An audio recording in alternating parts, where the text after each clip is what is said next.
శ్రీ శ్రీ ఆనంద గురుదేవుల పాదపద్మములకు నమస్కరిస్తూ అనుక్షణం చైతన్య స్థితిలోకి తీసుకెళ్తున్నటువంటి గురుదేవులు ముకుందకు పాదాభివందనం చేస్తూ మీ అందరిని ఆశీర్వదిస్తూ ఈ సత్సంగం ప్రారంభిస్తున్నాను.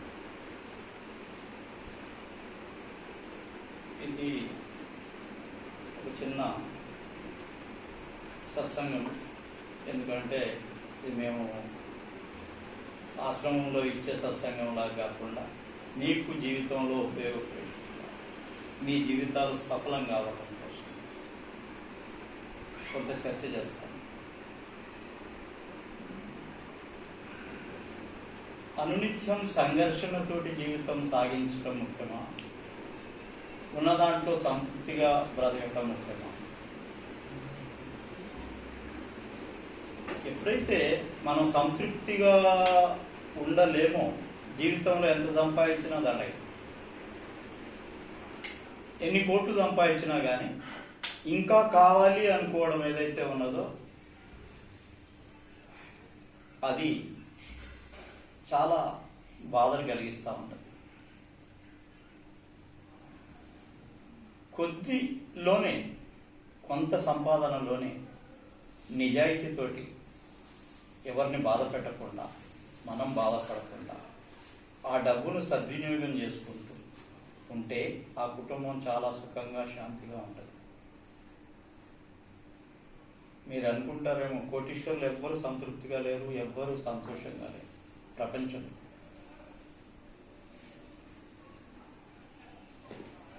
టాటా గురించి మీకు తెలుసు అనుకుంటా. టాటా ఒక పెద్ద పారిశ్రామికవేత్త.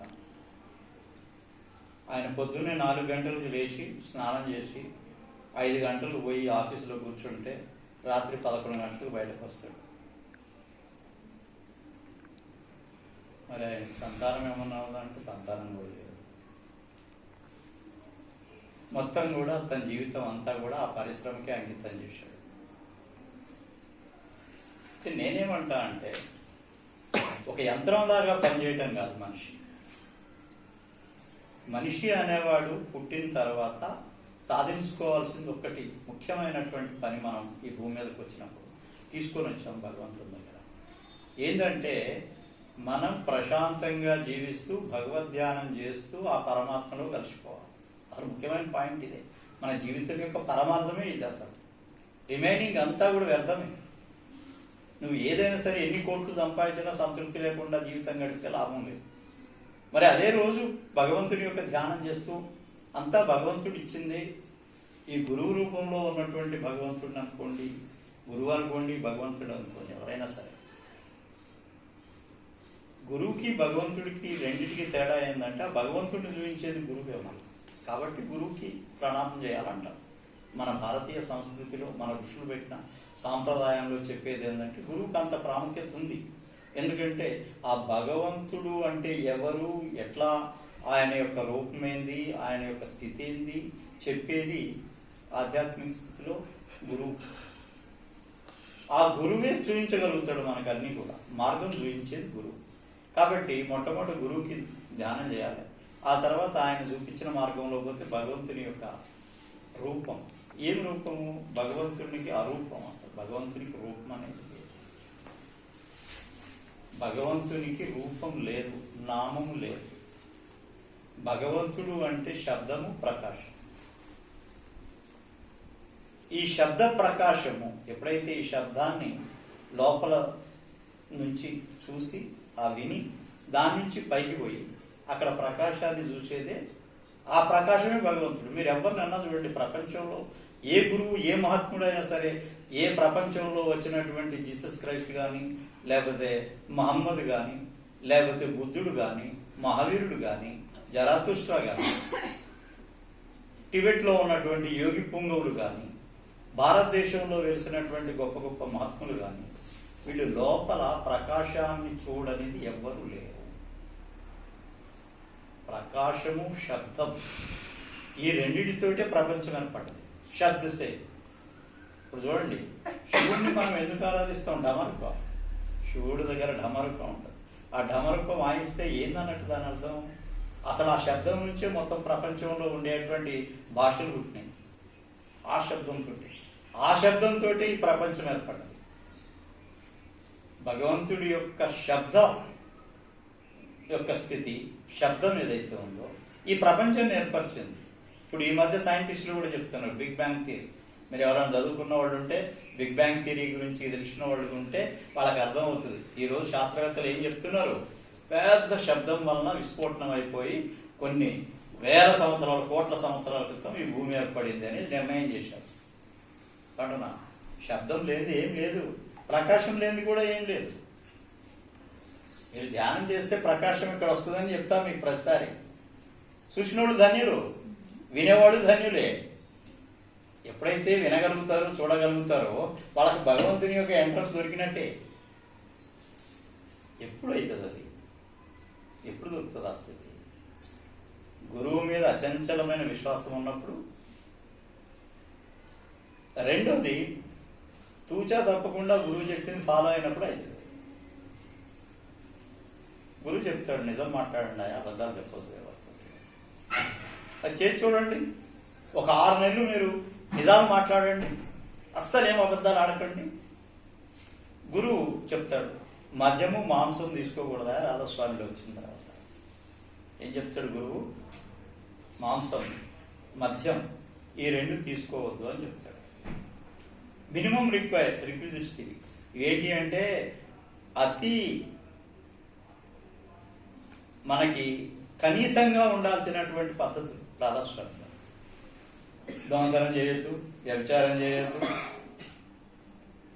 ఆల్కహాల్ తీసుకోకూడదు, సారాయి, తర్వాత ఏమైనా మాంసం భుజించరాదు, అహింసను పాటించాలి, సత్యం బతకాలి, నిజాయితీగా బతకాలి. ఇది ఒక్కటి పట్టుకుంటే మిగిలినవన్నీ వస్తాయి. విచిత్రం ఏందో తెలుసా? మీరు ఒక నిజాన్ని పట్టుకోండి, అబద్ధాలు ఆడకుండా నిజాన్ని పట్టుకోండి. మేము అబద్ధం ఆడము, ఏదేమైనా సరే ఇట్లనే నేను నిజంగానే ఉంటా, సత్యంతో జీవనం చేస్తా, అప్పుడే నిజమైన సత్సంగి అవుతారు. ఎస్ఆర్ అవుతారంటున్నాను. అందరు సత్సంగీయులు కాదు వచ్చేవాళ్ళు అందరూ. మన దగ్గరికి వచ్చేవాళ్ళు అందరూ సత్సంగీయులు కాదు, అందరు కాలేరు కూడా. సత్సంగి కావటానికి లక్షణాలు గురువుతోటి ఇంతకు ముందు జన్మలో సంబంధం ఉంటే అప్పుడు ఆ గురువు దగ్గరికి వస్తారు. అందరి దగ్గర కూడా అందరు క్రైస్తవులు అయిపోలేదు, అందరూ బౌద్ధులు అయిపోలేదు, బౌద్ధులు అయినవాడు కూడా ఆ గురువు స్థాయికి పోలేదు. మహమ్మద్ ప్రవక్త చెప్పేటువంటి నూరు అంటాడు ఆయన, ప్రకాశం, కాంతి చూసిన అంటాడు. మరి ఎంతమంది ముస్లిమ్స్ తలవాళ్ళు కొట్టుకుని ఇక్కడ అంతా నల్లగా అయిపోతుంది. పొద్దున్న లేస్తే తప్పులు చేస్తూ ఉంటారు. తప్పులు చేయకుండా ఫకీర్లు కొంతమంది ఉంటారు, వాళ్ళలో కూడా గొప్పవాళ్ళు. నేను చెప్పేది ఏంటంటే, మనం ఎవరిని కూడా కించపరచకూడదు. ఏ మనిషిని కూడా పిచ్చమెత్తుకునే వాడిని చూసి మనం అసహ్యంగా మాట్లాడకూడదు. వాళ్ళు కూడా శక్తి ఉంది, ఎందుకు లేదు? భూమి మీదకు వచ్చిన ప్రతి మనిషి దగ్గర కూడా భగవంతుడిని సాధించుకునేటువంటి శక్తి ఉంది. కాబట్టి ఏ మానవుడిని ఆర్థికంగా తక్కువ ఉండొచ్చు, జ్ఞానం ఎక్కువ ఉండొచ్చు. బాగా కోటీశ్వరులు ఉంటారు, అసలు భక్తి ఉండదు, తప్పుడు పనులు ఎక్కువ చేస్తారు. అవన్నీ మనసు మీద సంఘర్షణ. ఎందుకు చెప్తున్నా మీకు ఇది? మనం సాంసారిక జీవనంలో ఉన్నాము, ప్రశాంతంగా జీవనం గడపాలి. ఎప్పుడు సంఘర్షణ, ఎప్పుడు బాధ, ఎప్పుడు దుఃఖం, ఎప్పుడు వేరే వాళ్ళ గురించి ఆలోచన, ఎప్పుడు మనకి వాళ్ళకంటే పెద్ద కంపారిటిజం, అంటే వాళ్ళు అంత ఉంది మనకి ఇంత తక్కువ ఉన్నాం. ఏ బాధలు పెడతాయి అసలు? నిజాన్ని మనిషిని బాధ పెట్టేయి. మూడో వాళ్ళ గురించి ఆలోచించవద్దు ఎప్పుడు కూడా మన గురించి మనం ఆలోచించాలి. మొట్టమొదటి ఫస్ట్ పాయింట్ ఏంటంటే, మనలో ఏం జరుగుతుంది లోపల, మనం ఎన్ని తప్పులు మాట్లాడుతున్నాం, ఎంత మోసం చేస్తున్నాం, లేకపోతే ఎవరితోటి ఎట్లా ప్రవర్తిస్తున్నాం, ఇవన్నీ మనలో మనకే ముందు టెస్ట్ చేసుకోవాలి. మనం కరెక్ట్గా ఉంటున్నామా? వేరే వాళ్ళని అంటానికి మనం కరెక్ట్గా ఉంటున్నామా? మెసేజ్లు పెడతారు ఇన్ని రోజు, మరి ఏ ఒక్కదాన్ని పట్టుకున్నా కానీ జీవితం సఫలమవుతుంది కదా. అందుకని దాన్ని వ్యతిరేకిస్తా. ఎందుకయ్యా అనవసరంగా అన్ని మెసేజ్లు పెడతా ఉంటారు. ఫాలో కాండి, ఒక్కటి పట్టుకోండి, ఒక సత్యం మాట్లాడటం పట్టుకోండి, నిజాయితీగా ఉండటం పట్టుకోండి. ఒక్కటి సాధిస్తే సబ్ సాధే, ఏక్ సాధే సబ్ సాధే. ఎప్పుడైతే ఒక్కటి సాధించుకున్నారంటే మిగిలిన అన్నీ వచ్చేస్తాయి. ఇప్పుడు సత్యం మాట్లాడేటోడు కొన్ని రోజుల్లో హింస మానేస్తాడు. అవునా? కొన్ని రోజుల్లో హింస మానేస్తాడు వాడు. సత్యం మాట్లాడేవాడు కొన్ని రోజుల్లో తప్పులు చేయడం మానేస్తాడు. ఇదంతా ఒకదానికొకటి సంబంధం ఉంది. అన్నీ కూడా ఇదంతా మంచి మార్గంలోకి తీసుకెళ్తుంది ఒక సత్యం పట్టుకుంటారు. లేదు అహింసా మార్గం, ఎవరిని బాధపడదు, ఏ ప్రాణికి హాని చేయవద్దు, పోతా ఉంటారు, చెట్లు నిలిచేస్తారు. ఎందుకు ఏమైనా చేసినాయి మనకి? పోతా ఉంటాయి పురుగులు, వాటిని దొక్కేస్తే చంపేస్తారు. అరే వాటి జీవితం ఏందో నీ జీవితం అది. ఇవన్నీ తప్పులు మనం గమనిస్తూ ఉంటే అనవసరంగా చేసే తప్పులు ఇవి. ఒక చక్కటి ఫ్లవర్ ఉంటుంది చెట్టుకి, దాన్ని చూసి ఆనందించు, దాన్ని ఘోషిస్తారు.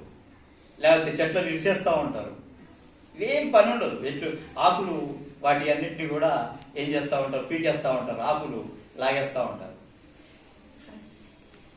సీనండి ప్రకృతిలో భగవంతుడు ఇచ్చినటువంటి సృష్టిని మనం ప్రేమించాం. ఆ పువ్వులో ఎంత అందం ఉంది. ఈ భూమిలో నుంచి వచ్చిందే కదా ఆ పువ్వు.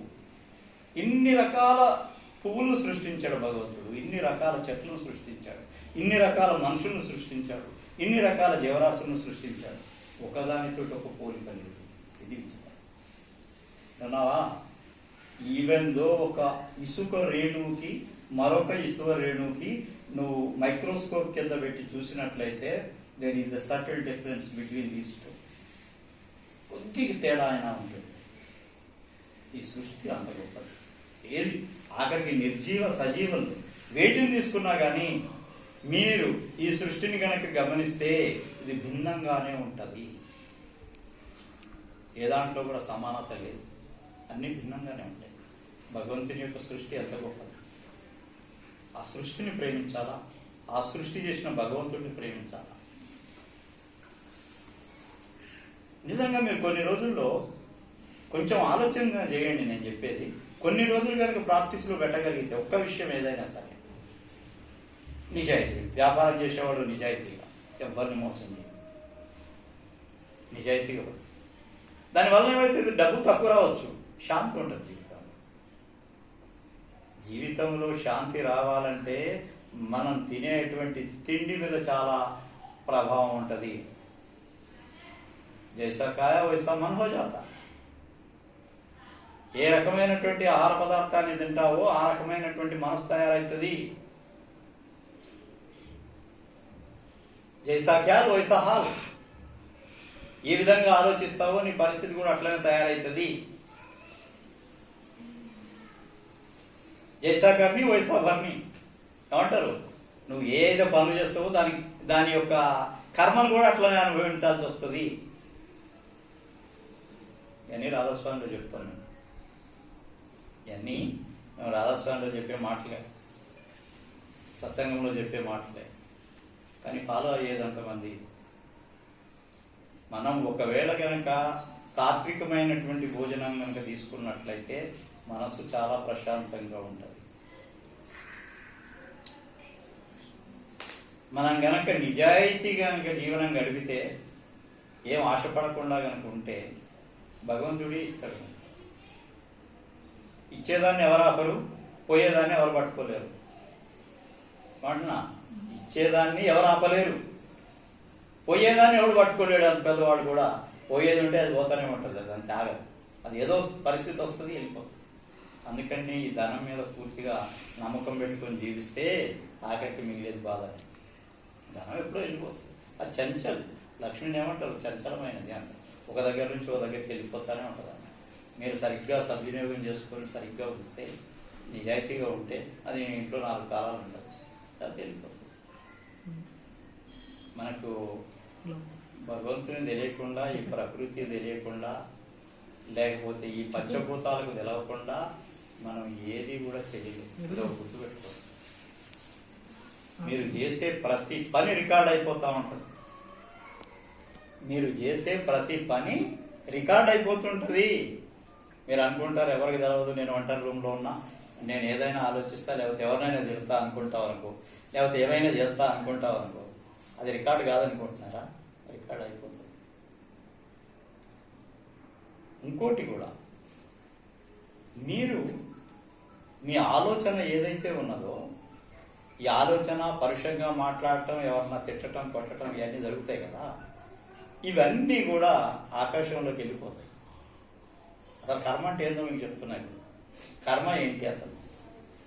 మీరు చేసే పనులు మిమ్మల్ని ఎట్లా పట్టుకుంటాయి అనే దానికి ఒక ఉదాహరణ ఏంటంటే, మీరు గనక ఏదైనా సరే ఒక ఆలోచన గనక చేస్తే, తప్పుడు ఆలోచన కానీ మంచి ఆలోచన కానీ రెండిట్లో ఏదైనా చేయొచ్చు. ఏదైనా తప్పుడు ఆలోచన చేస్తే అది ఆకాశంలోకి పోయి ఎక్కడో నక్షత్రాల దగ్గర పోయి మీ కర్మ పట్టుకొని మళ్ళా వచ్చి నిన్ను పట్టుకుంటావు. నువ్వు అందరికి మంచి చేస్తున్నావు అనుకో, మంచి ఆలోచనతో ఉన్నావు అనుకో, అవి మళ్ళా పైకి వెళ్ళిపోయి మళ్ళా నీకు మంచి పరిస్థితిని తీసుకొస్తాయి. అందుకనే మనం చాలా జీవితాన్ని చాలా సంతోషంగా, హ్యాపీగా, ఇతరులకు సహాయం చేస్తూ మనం కూడా సంతృప్తిగా ఉన్న దాంట్లో తృప్తి పడుతూ జీవించాలి. ఆ జీవన విధానమే అది. ఒకరిని మోసం చేస్తే ఇంకొకటి మోసం చేస్తుంది, ఒకరికి సహాయపడితే ఇంకొకటి సహాయం చేస్తుంది. ఎట్లా మనం ఆహారం తీసుకుంటే మన మనసు అంత ప్రశాంతంగా ఉంటుంది. ఎట్లా క్రూరమైనటువంటి మాంసాహారాలు తింటే, లేకపోతే ఈ మందు ఈ తాగుతుంటారు కదా, ఆల్కహాల్ తాగుతుంటారు కదా, వీళ్ళది ఎట్లా అయిపోతుంది అంటే మనస్సు పనిచేయకుండా అయిపోతుంది. కొన్ని రోజులు పోతే వాళ్ళ ఆర్థిక పరిస్థితి కానీ, మానసిక పరిస్థితి కానీ అన్నీ కూడా చెడిపోతాయి. ఇంట్లో పరిస్థితి చెడిపోతుంది, బయట ప్రపంచంలో పరిస్థితి చెడిపోతుంది, అశాంతికి లోనవుతారు, జీవనం అంతా అస్తవ్యస్తమైంది. చూడండి, మాంసాహారుల యొక్క పరిస్థితి గురించి చెప్తే మీరు ఆశ్చర్యపోతారు. మీరు ఎవరైతే మాంసం తింటూ ఉంటారో వాళ్ళ మనసు మొదలుబారి వాడు కూడా పశువులు అయిపోతారు. जिस पशु का मांस खाया आप, वो पशु का క్యారెక్టర్స్ ఆ జాతి ఆ లక్షణాలు వచ్చేస్తాయి. కాబట్టి ఇవన్నీ మన ఋషులు చెప్పినాయి, కొత్తవి కాదు. ఇదంతా కూడా ఋషులు గొప్ప గొప్ప మహాత్ములు చెప్పినాయి. వారు ఎందుకు ఊరకనే చెప్పరు కదా, అంతా కూడా ప్రాక్టికల్గా అనుభవించి చెప్పినాయి.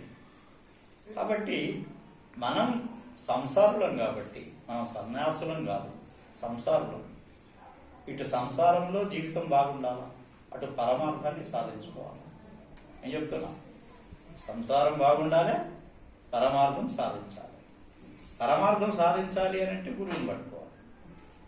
సంసారం బాగుండాలంటే కనీసంగా కొన్ని ఏం లేదు, ఎవరిని బాధ పెట్టకుండా, మనకున్న దాంట్లో సంతృప్తిగా ఉంటూ, అబద్ధాలు ఆడకుండా, అన్యాయం చేయకుండా మంచి జీవితాన్ని గడపాలి. తక్కువ ఉండొచ్చు, శాంతి ఉంది కదా. ఎక్కువ వాళ్ళకి శాంతి ఏడుంది? లేదు. పెద్ద కోటీశ్వర్లు అంతా బాధపడుతున్నారు ఈ రోజున. ఈ డబ్బులు ఎక్కువ కొద్దీ వాళ్ళు రకరకాలైనటువంటి ఆలోచనలు వస్తూ ఉంటాయి. చూడండి, ఇంత పొలాలు ఒక మనిషికి ఉండాల్సింది కొంత అయితే కొన్ని వేల కోట్ల ఆస్తులు సంపాదడం, వేల కోట్ల భూమిని వాళ్ళు ఒక్కళ్ళే కొనేయటం, మిగిలినోడు కొద్దా, మిగిలినోడు బతుకొద్దా? చెప్పండి. అంతా మాకే అనుకుంటే మరి నువ్వు తీసుకుపోవు కదా. నువ్వు తీసుకుపోయేదేం లేదు. నీకు అశాంతి, ఆనందం లేకపోవడము, ఎప్పుడు ఐటీ దాడులు, లేకపోతే అన్ని కోర్టుల చుట్టూ తిరుగుళ్ళు, ఇదే. నేను గమనిస్తున్నది ఏంటంటే, మనిషి సుఖవంతమైన జీవితం గడపాలి అంటే ఒక గురువు యొక్క ఆశ్రమంలో ఉండాలి. ఆ గురువు చెప్పింది పకడ్బందీగా ఆచరించాలి. మాటల వరకే ఉంటే మాటల వరకే ఉంటుంది. మహారాజు ఇట్లా చెప్పాడు అని చెప్పుకోవటం వరకే ఉంటుంది, అనుభవించేదేముంది? ఇప్పుడు మహారాజు చెప్పిన దాన్ని మీరు ఆచరించితేనే, మీకు అనుభవంలోకి వస్తేనే అప్పుడు నిజమైనటువంటి జీవితం మీద ప్రారంభం అవుతుంది. అప్పటి వరకు గుర్తొస్తుంది. మహారాజు ఇట్లా చెప్పాడు, ఇట్లా ఉండాలన్నాడు, అట్లా ఉండాలి. ఏం చెప్తావు? నువ్వు టెస్ట్ చేయి. నిజంగా చెప్పింది ఈరోజు ఒక మాట చెప్పాను, అబద్ధాలు ఆడకుండా ఉంటున్నాయా? కొన్ని రోజులు చూడండి, టెస్ట్ చేయండి. ఒక 6 నెలలు అబద్ధం ఆడకుండా దాని ఫలితం ఏంటో తెలుసుకో. నీకు నువ్వే టెస్ట్, వేరే వాళ్ళు అవసరం లేదు. వేరే వాళ్ళు నిన్ను టెస్ట్ చేయాల్సిన పని లేదు. నీకు నువ్వే ప్రశ్న, నీకు నువ్వే సమాధానం. తర్కం చేస్తే ఎప్పుడు గొడవదు. తర్కం చేస్తే వచ్చేది శూన్యం. ఓ 10 పుస్తకాలు చదువుతారు. ఆదిశంకరాచార్యుడు ఇట్లా అన్నాడు, మహమ్మద్ ప్రవక్త ఇట్లా అన్నాడు, గౌతమ్ బుద్ధుడు ఇట్లా అన్నాడు. అనటాలే నువ్వు అనుభవించింది ఏది? ప్రాక్టికల్గా నీకు వచ్చిన అనుభవం ఏంటి? మన దాంట్లో చెప్తాం రాధాస్వామిలో ఎవరు అందరు శబ్ద ప్రకాశ్ అంటారు. ఇవన్నీ అందరు చెప్తానే ఉంటారు. ప్రకాశం ఉంది, శబ్దం ఉంది. మరి అనుభవించిన వాళ్ళు ఎంతమంది? గురువు పోలేదు. మరి గురువు ఆశీర్వాదం ఇస్తే అందరికి ఎందుకైతున్నాయి? ఎందుకైతే చెప్పు, ఎందుకైతాయి? ఎవరైతే నిజాయితీగా ఉండి లోపల శబ్దం ప్రకాశాన్ని వింటూ ఉంటారో వాళ్ళు ఇచ్చే ఆశీర్వాదం ఫలిస్తుంది. అది కూడా న్యాయమైన కోరిక అయితే. అన్యాయమైన కోరికలు ఫలించవు. న్యాయమైనది. ఇప్పుడు నీకు బాగా తలనొప్పి ఉంది మహారాజు, నీ మీద నాకు విశ్వాసం ఉంది, ఏమకి ఏదైనా చెప్తే ఏమో ఫాలో అవుతుంది, ఏమో నిజమైన భక్తురాలు అని నేను అనుకుంటాను. నీకు కూడా అట్లా ఉంటుంది. గురువు మీద మా మహారాజు చెప్తే అయిపోతుంది, తగ్గిపోతుంది. ఈ రెండు పనిచేస్తాయి. కానీ ఒకవైపే ఉంటే పనిచేయదు, రెండు వైపులు ఉన్నా. రెండు వైపులు ఉంటేనే పనిచేస్తామా?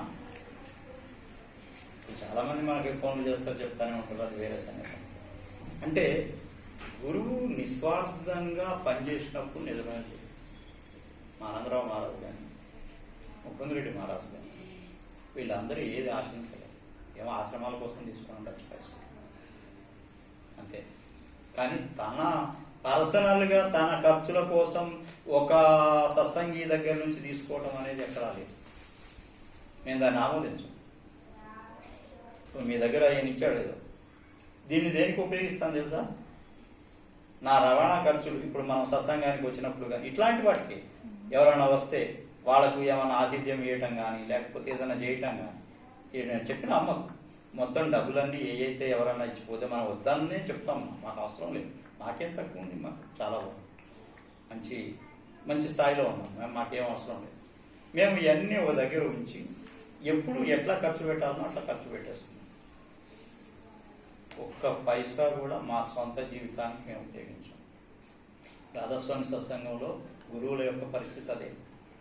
ఎవ్వరు కూడా తమ పర్సనల్ ఖర్చుల కోసం ఎవరన్నా డబ్బులు ఇచ్చినా ఆశ్రమానికన్నా ఇవ్వాలి, లేకపోతే ఇట్లానే మీరు ఎవరన్నా వచ్చినప్పుడు ఆతిథ్యాని కోసం, ఆ సత్సంగీల కోసం, వాళ్ళ కోసం ఉపయోగించడం. అట్లా నిజాయితీగా ఉన్నటువంటి గురువు చెప్తేనే శాంతి వస్తుంది. మేము ఆనందరావు మహారాజు దగ్గర పోతుంటాం కదా, ఆయన దగ్గర పోతే అసలు ఆలోచన రాకు. ఎంత గొప్ప గురువు అంటే ఆయన నిజంగా ప్రాక్టికల్ లైఫ్ ఆయన. అంత ఎవరిని కూడా తక్కువ వాళ్ళని ఇంకెక్కువ ప్రేమ చేస్తున్నామా? ఎవరైతే బీదవాళ్ళు ఉన్నారో గుడిసెల్లో ఉన్న వాళ్ళ దగ్గర పోయి హారతి చేసేవాళ్ళం మేము మహారాజు దగ్గర. మాకు ఆ పక్షపాతం లేదు. కోటీశ్వరుల దగ్గర పోయి హక్కు అనేది లేదు. బీదవాళ్ళ దగ్గర పోయి వాళ్ళని కించపరిచేది లేదు. ఏమైనా అని గుడిసింతేనా ఇట్లనేనా అనేది మాట్లాడేది లేదు. వాళ్ళు ఎట్లనో వీళ్ళు అంతకంటే తక్కువ. ఇంకా చెప్తే మా మహారాజు మాకు నేర్పిండి అట్లా బీదవాళ్ళని ప్రేమించాలంటుండే. బీదవాడి జీవితం బాగుపడాలన్నాయా, మనదేముంది? పెద్దవాళ్ళని గురించి ఆలోచన చేయకుండా ఎప్పుడు మా గురువు గారు బీదవాళ్ళ యొక్క జీవితం బాగుపడాలని ఎప్పుడు ఆరాటపడేవాడు. కానీ చాలామంది కోటీశ్వరులు కూడా బాగుపడ్డారు. ఎప్పుడు బాగుపడ్డారు? ఆయన చెప్పింది విన్నప్పుడు బాగుపడ్డారు, ఆచరించినప్పుడు బాగుపడ్డారు. ఆయన మేము ఇప్పుడు గుర్తొస్తుంది మా గురువు గారి సంగతి. బాన్స్వాడలో ఓ పెద్ద సీటు ఉండే, చిలువరి హనుమాన్లో. ఆయన పెద్ద బిల్డింగ్ కట్టిండు. దగ్గర దగ్గర అంటే ఆ రోజుల్లోనే అతను ఒక 25-30 లక్షల రూపాయలు ఇల్లు పెద్దది. రైతునగర్లో నేను ఇల్లు కట్టిన మా ఊళ్ళో. మహారాజు కాళ్ళు మొక్కి వాళ్ళు ఎంత ప్రాధేయపడినా వినకుండా నేను కట్టిన ఆర్సీసీ బిల్డింగ్లో వచ్చిండు. ఎందుకు వచ్చిండు ఆయన అనేది ఆలోచిస్తే ఒకటే విషయం చెప్పాడు, ఇక్కడ ప్రేమ ఉంది, అక్కడ ప్రేమ లేదు. వింటున్నావా స్వప్న? ఏం చెప్తున్నా? ప్రేమ ఎక్కడుంటే గురువు గారి ఆశీర్వాదం అక్కడ ఉంటుంది. అందుకని మీకు చెప్తా, మీరు ప్రేమతోటి ఉండండి గురువుతోటి. నిస్వార్థపరమైనటువంటి గురువు ప్రేమతోటి ఉన్నప్పుడు ఆ ప్రేమ అంతది.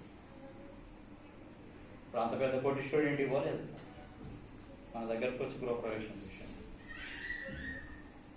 అంటే మన మీద ఎంత ఆయన ప్రేమ ఉన్నట్టు, మనం ఆయన ఎంత ప్రేమించినట్టు. అందుకనే తక్కువ వాళ్ళని కూడా మనం ప్రేమించాలి, ఎవరిని కించపరచకూడదు.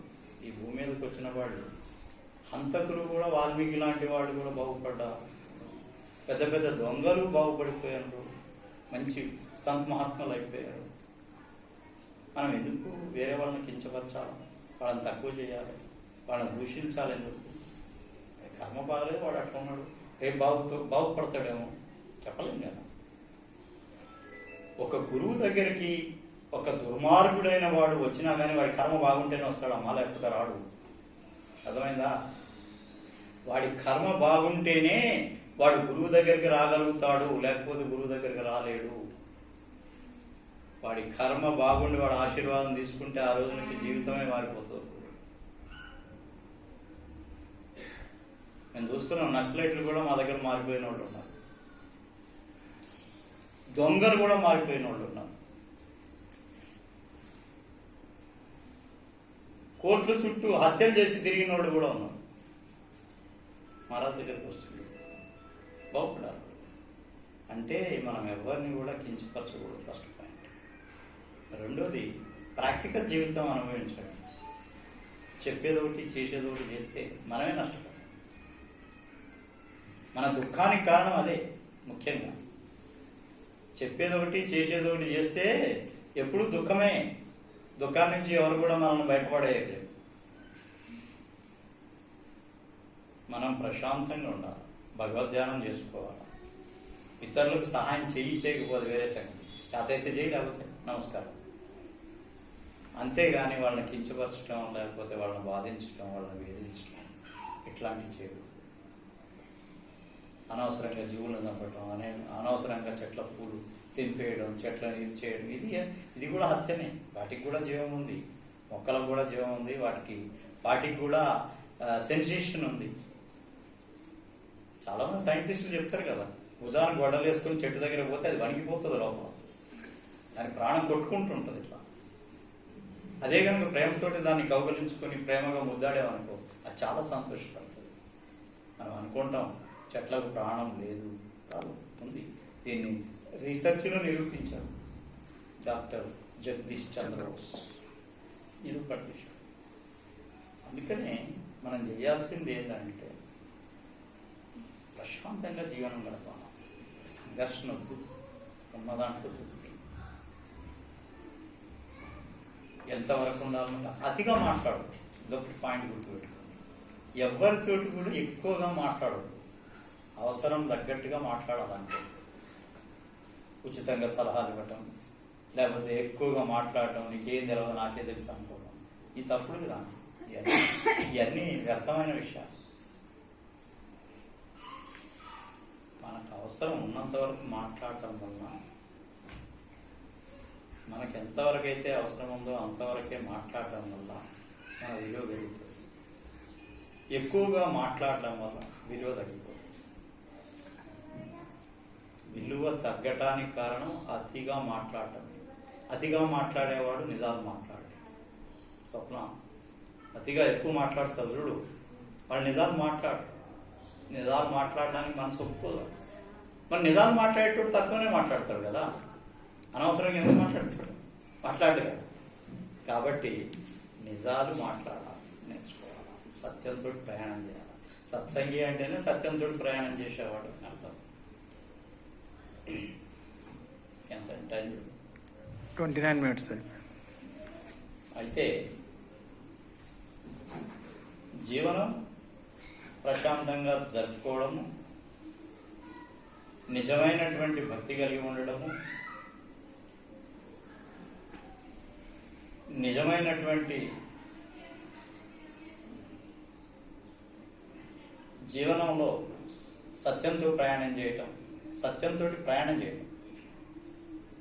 ఈ సత్యంతో ప్రయాణం చేసినప్పుడే ఈ ధ్యాస ఇక్కడికి వచ్చేస్తుంది. భూమధ్యంలోకి ధ్యాస ఎప్పుడు వస్తుంది అని అంటే సత్యంతో ప్రయాణం చేసినప్పుడే వస్తుంది.